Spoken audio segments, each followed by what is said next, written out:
Hello, I'm coming to you today from my throne to discuss a very important and significant part of our country.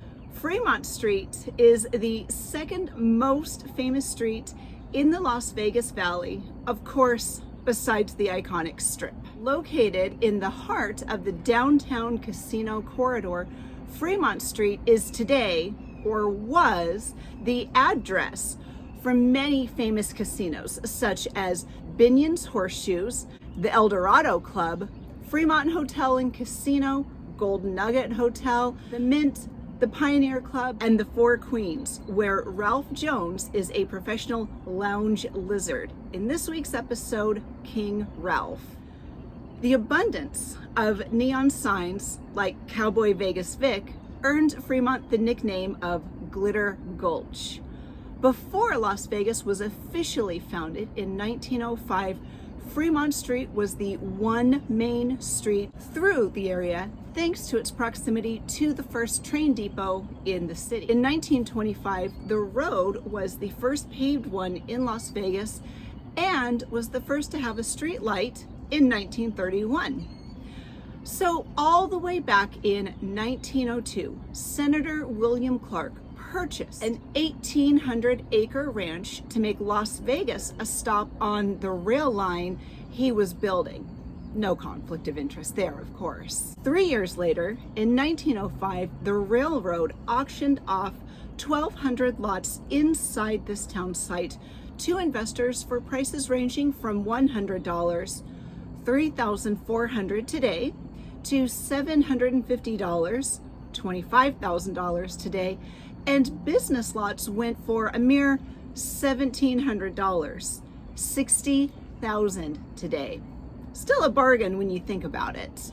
More than 1,000 investors came from Salt Lake City and Los Angeles via the railroad, and many began building on the land almost immediately.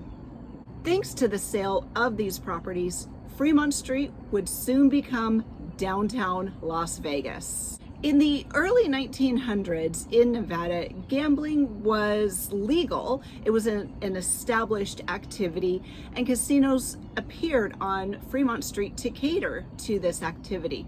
Soon after, though, in 1910, gambling was outlawed and selling liquor was illegal unless the business was a hotel.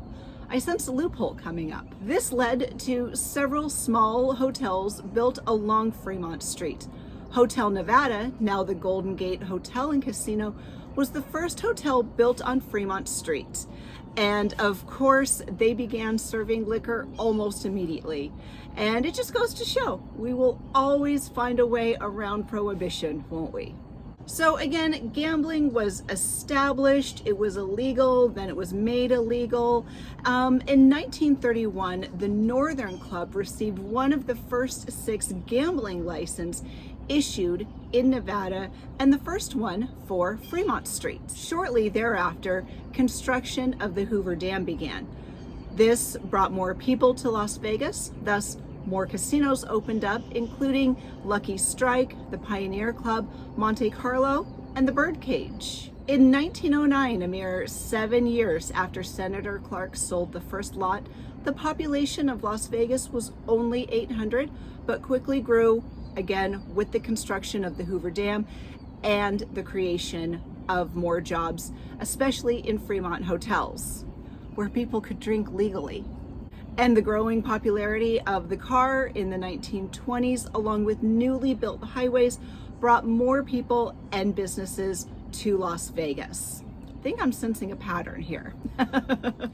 But with progress comes change. And by the 1940s and 50s, with the implementation of the interstate system, the highways allowed people to skip over Fremont, leading more people visiting Las Vegas to the Strip. This, of course, led to explosive growth for the Strip and a downturn for Fremont Street. And by the early 1990s, with Ralph maintaining his residence and recording studio at Buckingham Palace, the decision was made to modernize the downtown area of Fremont Street and to bring in more tourists and gamblers, of course, and people who like to drink in and out of a hotel.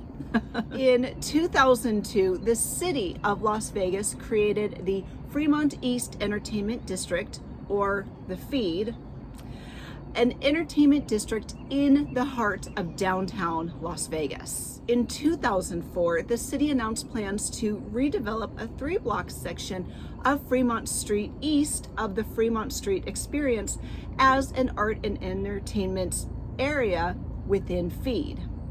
The 3-block renovation included pedestrian-friendly street redesign, of which I'm a fan, landscaping, and retro LED neon signage, again, of which I'm a fan. Renovations also included 4 vintage Vegas neon signs in the street medium. Fremont East Street improvements opened officially in the summer of 2007, so hopefully Ralph and Miranda can visit his old stomping ground with new appreciation and awe. Together, they can walk under the barrel vault canopy that is mounted 90 feet in the air over Fremont Street and spans 1,500 feet. Of course, this being Vegas, it features an LED display where animations and graphics are projected overhead during a nighttime light show that is free every night.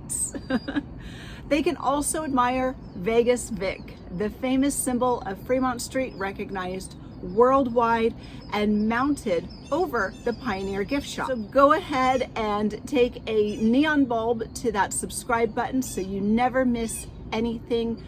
New episodes of the Real Relationships podcast premiere every Thursday, and you can find the Real Relationships podcast on Apple, Spotify, or wherever you get your podcasts. We have some amazing programming coming up. Next on the docket is honeymoon in Vegas, so we get to stay right here in Vegas. I'll find something else to talk about. I wonder what I could possibly talk about in Vegas with honeymoons. I'll find something. Then we have a special Easter episode planned for you. If you know the show and if you know kind of what we like to do, you might be able to guess what Easter-based movie we are covering. But if not, you'll find out soon enough. New episodes of this show also premiere every Thursday. We appreciate the support that we have received. We appreciate our listeners, our fans, our supporters, and until then, we'll see you soon and stay safe.